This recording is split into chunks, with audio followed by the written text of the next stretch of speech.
cerita. Hari ini aku akan membahas tentang upacara adat dari Jawa Timur, yaitu upacara adat Kasada. Sebelum ke pembahasan, jangan lupa untuk subscribe dan nyalakan notifikasinya supaya kalian tahu kalau aku upload video baru. Oke, kita ke pembahasannya ya. Upacara Kasada atau upacara Hari Raya Kasada merupakan upacara penyucian alam yang dipersembahkan kepada leluhur berasal dari Bromo, Ngadisari, Jawa Timur. Pelaksanaannya dilakukan oleh suku Tengger yang beragama Hindu. Pelaksanaannya pun dilakukan 1 tahun sekali. Tepatnya berlokasi di Pura Luhur Poten di lereng Gunung Bromo. Nah, Poten sendiri merupakan sebuah lahan lautan pasir yang terdiri dari 3 bangunan seperti candi untuk pemujaan. Tujuan dari diadakan upacara ini sebagai persembahan kepada leluhur atau Hyang Widi agar terhindar dari musibah, keberkahan, dan keselamatan. Pelaksanaannya dilakukan dengan berjalan ramai beriringan menuju kawah gunung membawa sesajen untuk dilemparkan ke kawah Gunung Bromo. Sebelum ke sejarah upacara adat Kasada, bagaimana asal-usul suku Tengger ini? Nah, jadi suku Tengger ini adalah suku yang memeluk agama Hindu lama yang tinggal di lereng Gunung Bromo. Bedanya dengan pemeluk agama Hindu pada umumnya yang beribadat di candi-candi, suku Tengger ini melakukan ibadat di Ponten, Punden, dan Danyang. Nama suku Tengger diambil dari legenda Rara Anteng dan Jakat Tengger, tepatnya pada kalimat akhir yaitu Teng dan Ger. Maka disebutlah Tengger. Masyarakat Tengger masih sangat kental dalam ritual dan upacara adat meskipun saat ini masa globalisasi. Bagi suku Tengger, upacara adat adalah wujud dari rasa syukur masyarakat Tengger kepada Tuhan. Ada berbagai macam upacara adat di suku Tengger, antara lain upacara meminta keberkahan, menjauhkan malapetaka, dan upacara wujud syukur. Salah satunya adalah upacara di Hari Raya Kasada. Konon, sejarah upacara adat Kasada dimulai pada zaman dahulu. Ada sepasang suami istri bernama Jaka Seger, putra Brahmana, dan Rara Anteng, putri dari Raja Majapahit.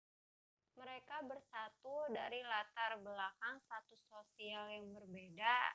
Jaka Seger adalah pemuda dari Tengger, Rara Anteng merupakan keluarga Majapahit.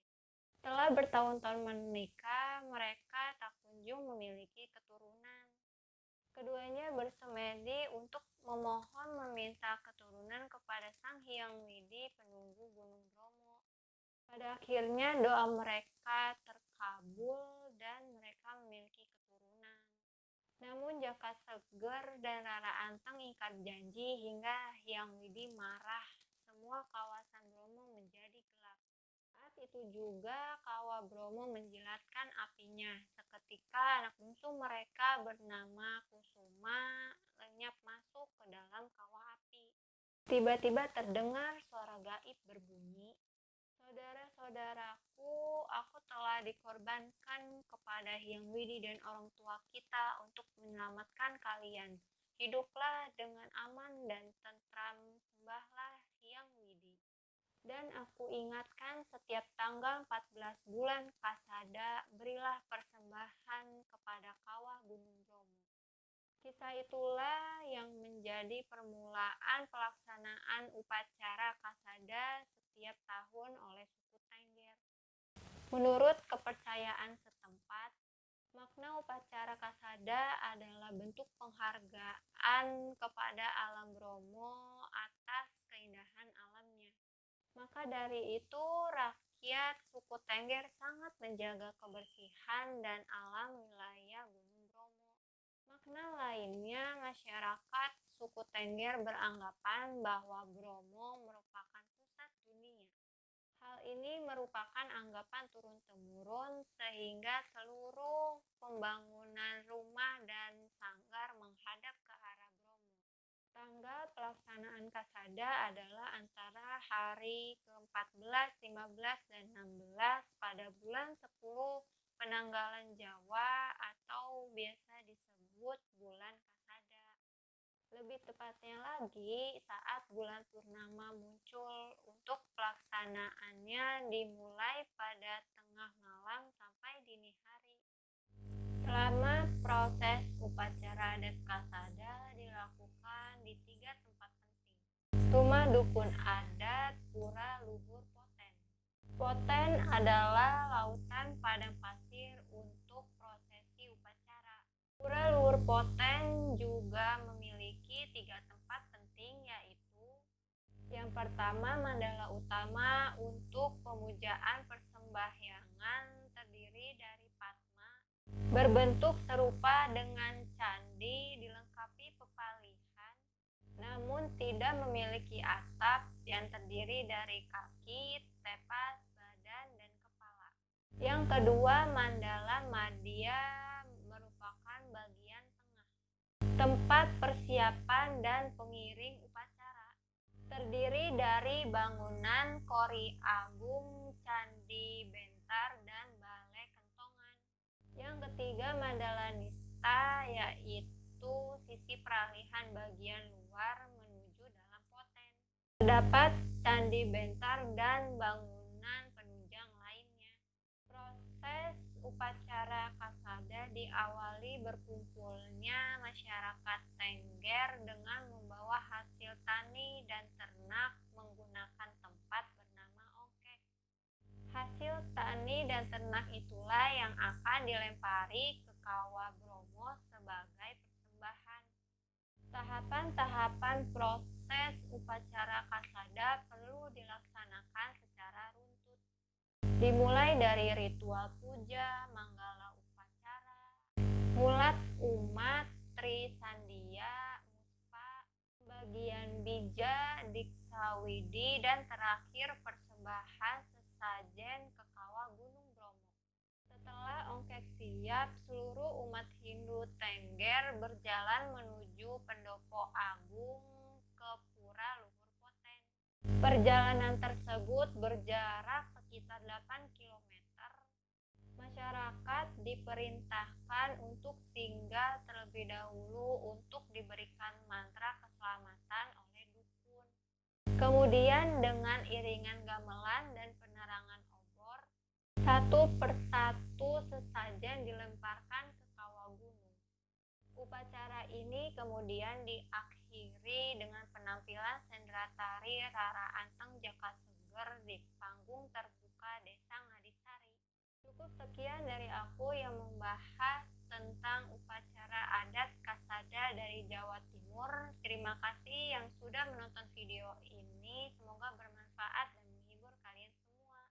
Jika ada kesalahan mohon maaf, dan jika kalian tahu tentang upacara Kasada ini bisa ditambahkan di kolom komentar. Kalau kalian suka video ini, like videonya, komentar untuk saran-saran atau ide dari kalian, share ke teman-teman kalian, subscribe dan nyalakan notifikasinya supaya kalian tahu kalau aku upload video baru dan supaya channelku berkembang. Salam Rahayu, Kinasih Pinayungan Jagat. Sampai jumpa di video selanjutnya. Wassalamualaikum warahmatullahi wabarakatuh.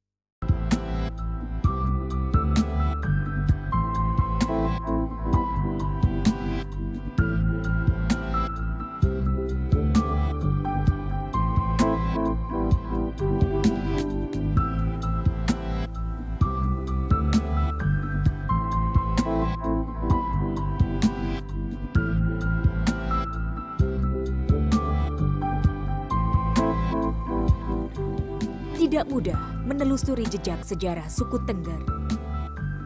Meskipun demikian, beberapa prasasti mencatatkan petunjuk.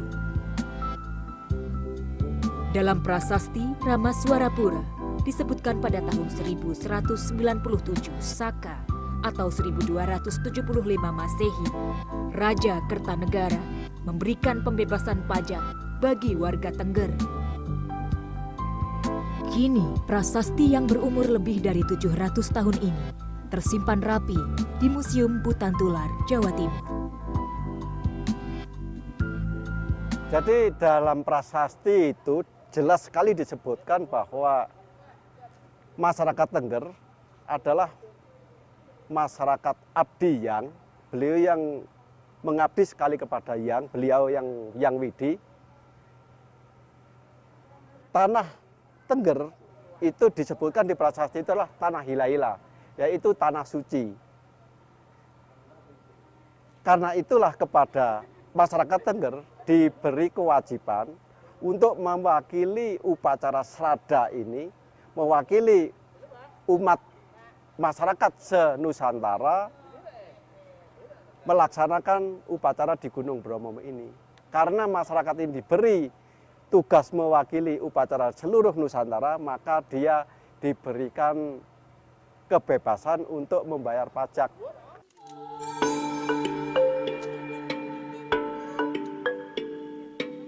Sekitar 6.000 jiwa suku Tengger tersebar di 4 kabupaten kota di Jawa Timur, yaitu Probolinggo, Pasuruan, Lumajang, dan Malang. 90% di antara warga Tengger di Jawa Timur menganut agama Hindu. Penganut Hindu Tengger memiliki cara sendiri saat menjalankan ritual. Berbagai persembahan sesaji harus dilengkapi terlebih dahulu, di antaranya pisang raja, ayam ingkung, tumpeng, dan berbagai hasil bumi. Namun, Weda tetap menjadi rujukan sebagai kitab suci, penuntun doa, dan sembahyang. Jadi Weda itu anggap aja bola karet. Bola karet itu digelindingkan kemana saja, digelindingkan ke pasir, dia akan dipenuhi oleh pasir, digelindingkan ke tanah, dia akan dipenuhi oleh tanah. Tetapi sesungguhnya ajaran Hindu yang ada di Bali dengan ajaran Hindu yang ada di Tengger itu intinya adalah sama. Dengan pancayatnyanya semua adalah sama. Dengan pancasradanya semua adalah sama.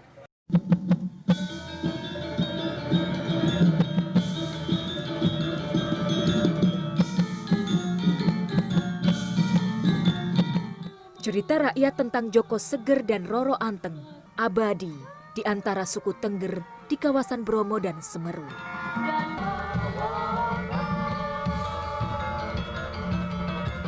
Dikisahkan, Joko Seger merupakan pangeran dari kerajaan Majapahit kuno yang bertemu dengan Roro Anteng yang merupakan putri dari kerajaan Singasari.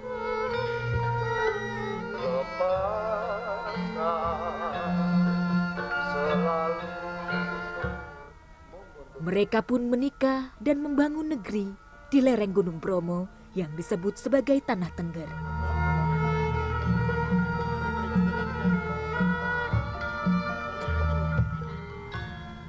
"25 tahun menikah, mereka tak dikaruniai anak.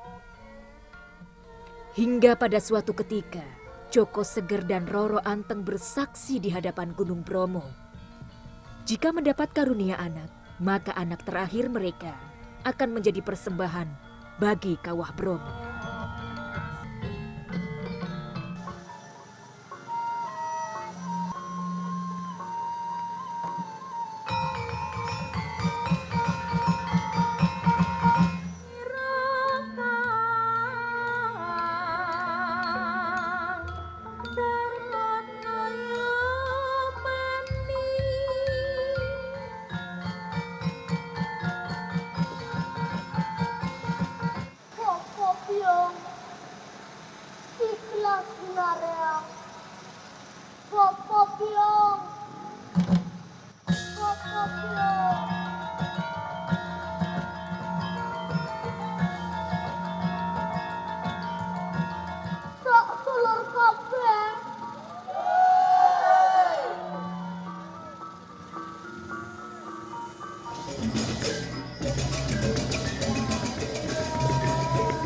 Di antara mitologi dan cerita rakyat, suku Tengger di lereng Bromo hidup dalam harmoni kedamaian. hidup rukun dan bergotong royong telah menjadi tabiat hidup yang melekat erat dalam diri mereka.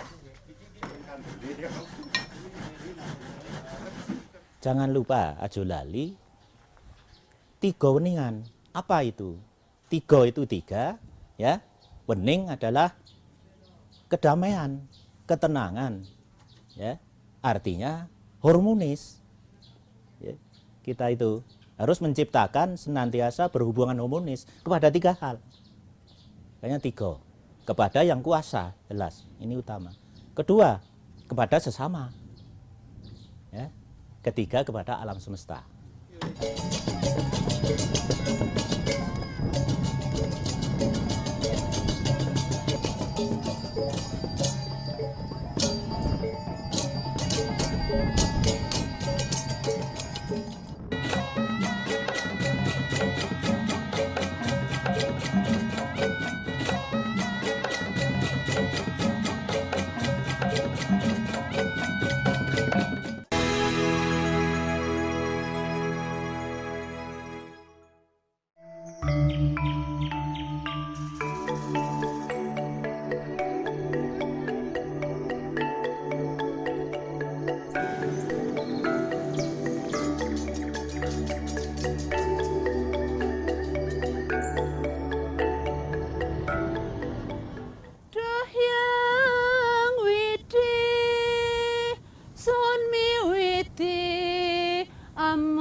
Kitab Weda melantun khusyuk dari diri umat Hindu yang memadati pura luhur Poten.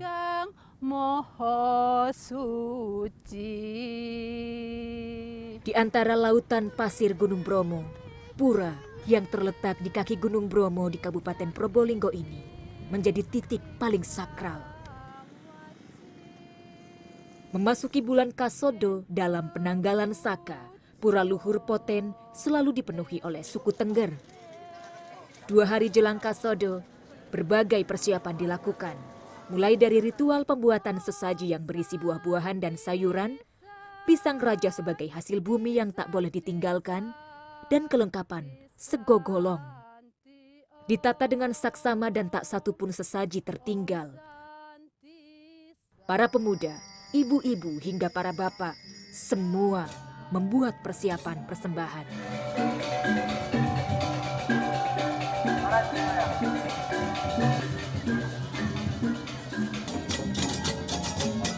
Dalam 1 tahun Saka, suku Tengger menggelar 6 kali upacara. Pertama itu adalah upacara Karo. Ya. Karo. Kenapa ini disebut Karo? Ini kami melaksanakan itu berketepatan, ditempatkan pada bulan kedua. Karo dalam bahasa Jawa itu adalah 2, loro kan. Jadi bulan Karo, oleh karena itu secara kebiasaan kami menyebut itu adalah upacara Karo. Ya. Tapi sesungguhnya di situ itu adalah upacara pawedalan jagat. Ya, upacara Karo itu adalah upacara pawedalan jagat. Ini yang pertama. Kemudian yang kedua itu adalah upacara pujan kapat. Pujan berasal kata dari kata puja, memuja, pujan kapat. Ini bulan keempat. Ya, ini. Kemudian pujan kapitu. Ya, pujan kapitu. Ini bulan ke-7. Kemudian pujan kawolu. Ya, ini bulan ke-8. Kemudian pujan kasanga. Ini bulan ke-9. Kemudian kemarin itu kasada. Ya, jadi 1 tahun 6 kali. Kasada ini adalah ritual kita, ini intinya adalah 3. 1 adalah kita memuja kepada yang kuasa, ya, Tuhan yang Maha Kuasa tentunya. Kemudian yang kedua adalah para leluhur-leluhur, ya, leluhur yang sudah ngaluhur, ya. Ini kalau leluhur itu adalah dari garis orang tua kita, ya. Ini sudah ngaluhur, ya. Termasuk ini sudah statusnya adalah Dewa Betara. Kemudian yang ketiga ini kepada alam semesta sesungguhnya. Ini menjaga keseimbangan alam semesta. Kami melakukan ritual itu. Gitu.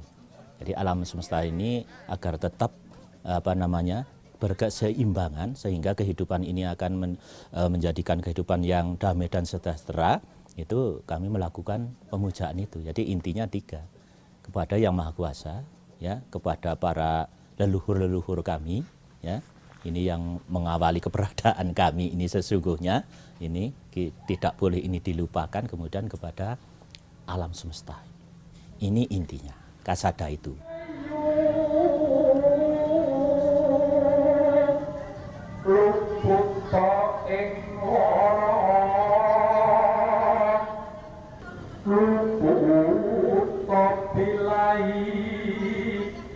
Tembang-tembang dan doa-doa dilantunkan oleh para pendamping dukun pandita.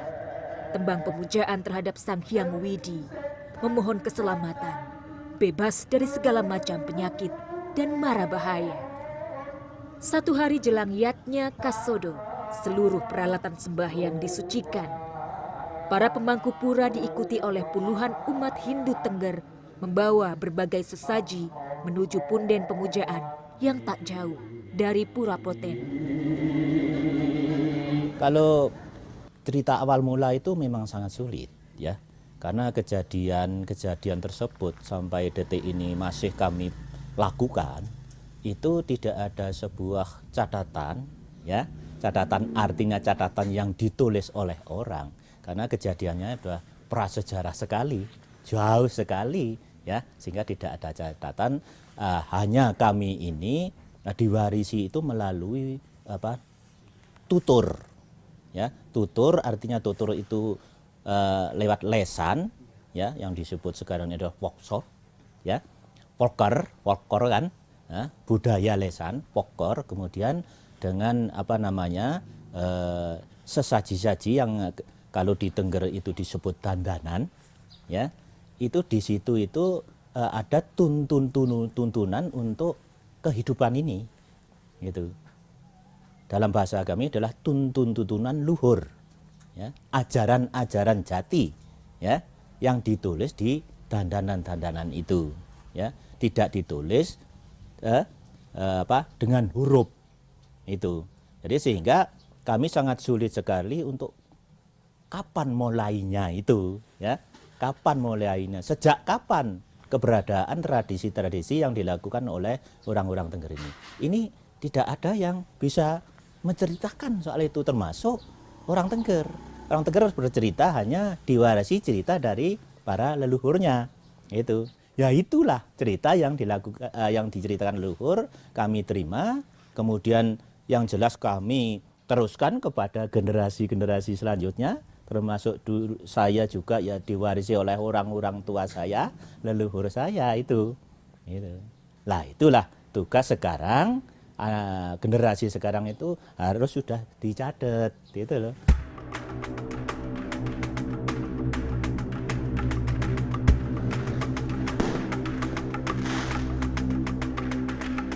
Menjelang puncak upacara Kasodo, Romo Dukun Pandita menggelar upacara pembukaan pintu pura. Sebagai perlambang seluruh umat dipersilakan masuk untuk menggelar doa pemujaan.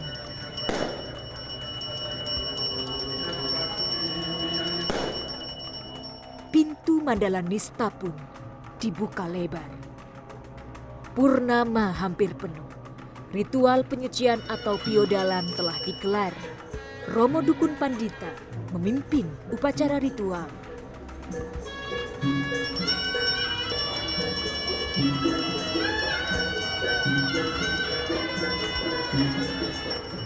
Sesaji berupa ayam ingkung dan gunungan nasi pancawarna disusun di atas ongkek. Ritual doa digelar mengelilingi ongkek dan persembahan pun dibakar secara bersama. Upacara Kasodo yang digelar hingga puncak purnama ini berlangsung khidmat. Dosa, nista dan angkara terlebur bersama api pembakaran. Peleburan dosa telah dilakukan melalui puncak upacara Kasodo. Persembahan pun disuguhkan pada Sang Hyang Widi. Ribuan warga Tengger meminta doa para dukun, tetua agama dan adat. Persembahan didoakan agar diterima oleh Sang Kuasa.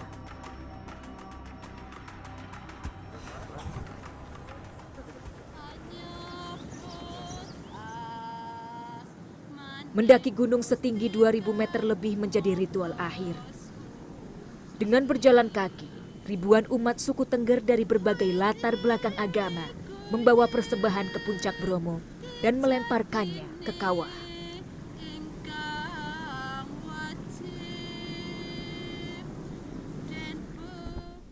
Di lingkaran Gunung Bromo ini yang ada penduduknya itu Tengger, itu masih tetap melestarikan terhadap adat budaya.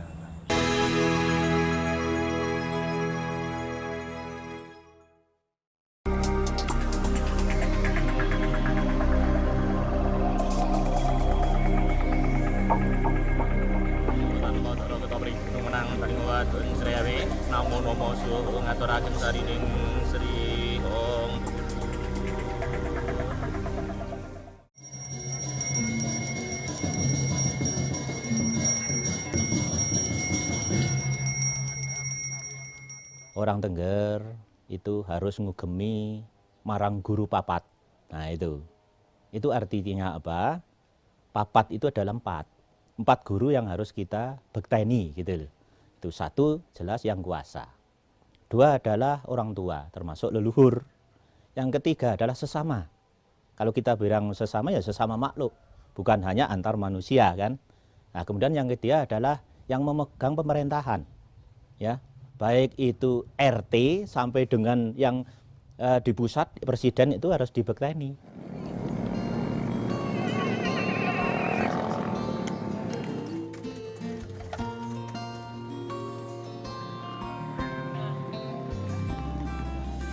Meski hidup di antara banjir wisatawan dan kemajuan teknologi, kebiasaan tradisional tak ditinggalkan.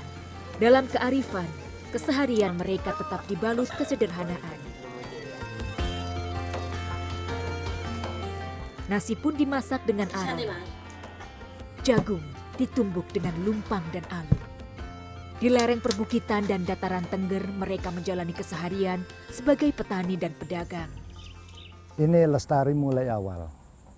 Jadi kalau kita kembali kepada kakek nenek kita dulu, itu masalah kebudayaan itu ya semacam ini sudah. Walaupun ada kemajuan zaman, itu ada tingkatan-tingkatan tentang apa ya, turis dan lain sebagainya. Tapi masalah kebudayaan itu saya kira masih lestari. Dipertahankan oleh masyarakat Tengger, terutama suku Tengger yang meliputi 4 kabupaten.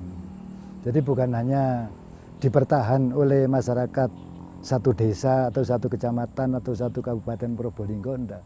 Justru malah di lingkaran Gunung Bromo ini yang ada penduduknya itu Tengger, itu masih tetap melestarikan terhadap adat budaya.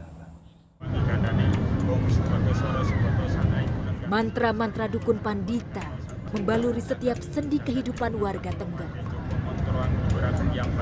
Tak ada catatan pasti yang menunjukkan sejak kapan japa mantra para dukun ini menjadi perantara komunikasi Sang Hyang Widi dengan umatnya. Berbagai mantra tercatat dengan huruf Jawa atau Arab gundul. Tak sembarang orang boleh membacakannya. Mantra-mantra kuno ini harus dibacakan oleh pandita dukun dalam keadaan suci dan di tempat yang telah disucikan.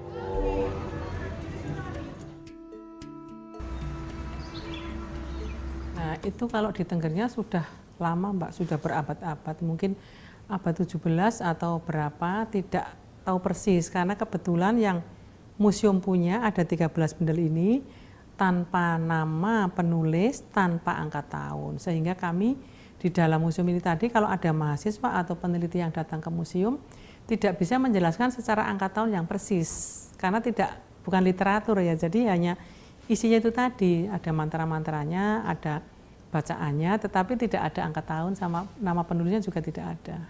Ada juga yang menceritakan di situ tentang masalah sesajinya. Jadi misalnya upacara seperti ada kelahiran bayi, sehingga perlunya mereka itu mengadakan sesaji. Nah, sesajinya tadi sebagian nanti mungkin dimakan oleh keluarga, yang sebagian nanti ditaruh kalau di Tengger itu di Cemoro Lawang gitu, untuk sajen yang bau rekso atau bagaimana ya.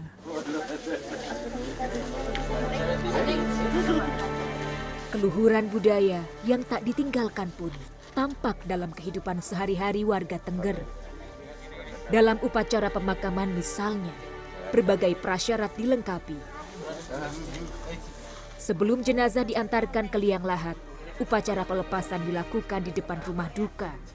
Peti jenazah diberi beberapa lapis kain batik bercorak gelap. Suku Tengger di Kabupaten Probolinggo ini tak seluruhnya penganut Hindu. 10% dari suku Tengger ini penganut Islam. Meski demikian, tak pernah ada gesekan atau selisih karena keyakinan.